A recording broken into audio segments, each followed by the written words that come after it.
Welcome to Chapter 1, Getting Started with Linux. Here we're going to learn what Linux is all about, what are the distros, and some examples of enterprise Linuxes too, so get acquainted, because as you know, most services, most servers, and most internet solutions are based on Linux, so you'll know what the Linux kernel is, what is the Linux distribution, and some examples of some enterprise solutions that you may find throughout your life. Enjoy. So we're going to explore a site called DistroWatch. I don't endorse this site. I'm not sponsored by this site by any reason. It's just a good place to get a list of I'm not sure if it's there are all Linux distributions, but at least most Linux distributions. So you go here to the right hand side and say page sheet ranking. You guys can see my mouse over there. It's there. So here you can see, or they have a kind of a ranking. I'm not going to say that this ranking it's very accurate or not accurate at all. It's just a ranking like any other ranking that you can use as a reference.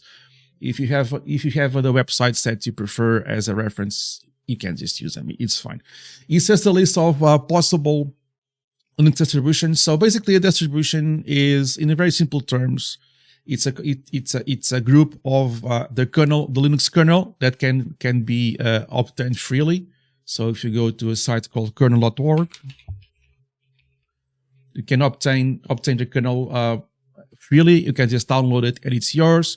So distribution, it's a kernel or the kernel like it is or tailored to your liking, and a group of applications. So this is going to spawn a Linux distribution. So the kernel plus the applications will just create a distribution, which is a Linux, a different version or different philosophy of Linux, depending on the actual use case for each Linux. In my opinion, there are no better or worse Linuxes. All of them have their pluses and their minuses. It's most of the time a matter of personal preference, and since they are mostly free, you can just download as many Linuxes that you want to use and just enjoy the one you prefer. If you don't like the one you downloaded, just try another one until you find one that you actually like. So that's just my opinion. Put down in the comments below if you do not agree with me, but that's just my opinion. So we have here ranking, MX Linux, Mint, Endeavor, blah blah blah, all of these.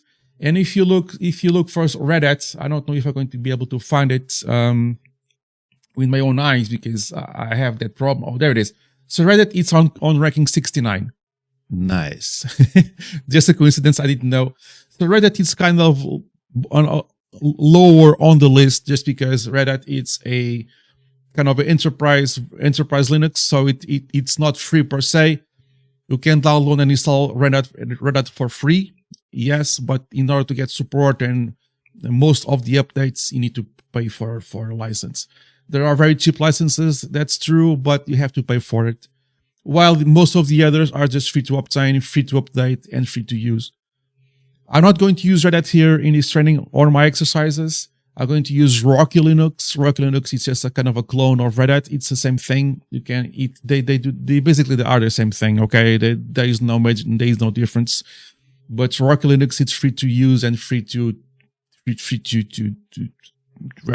use. And I have access to all the updates and all of that good stuff for free. So, and I'm just using free software. So that's basically that.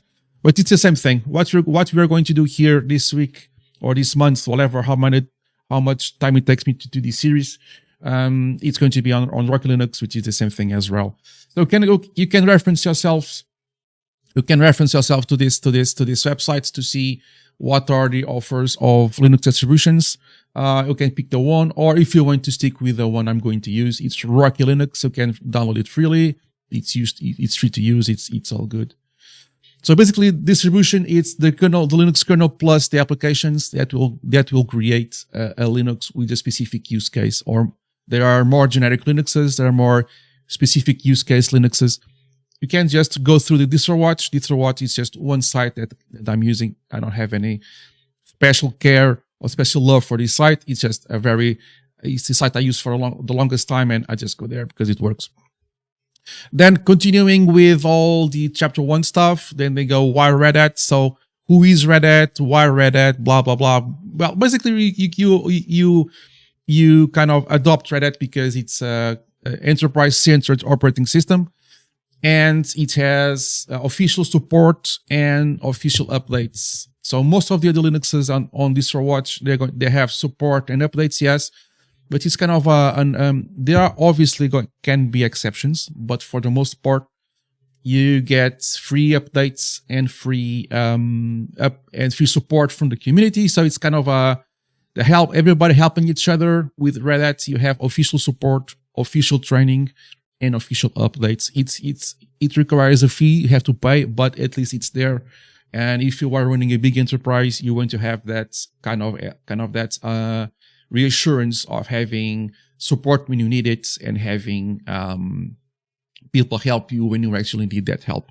So that basically covers the first chapter. It's kind of a pat in the back for RHEL, saying that it's true that it's a very reliable and you have official support for that operating system.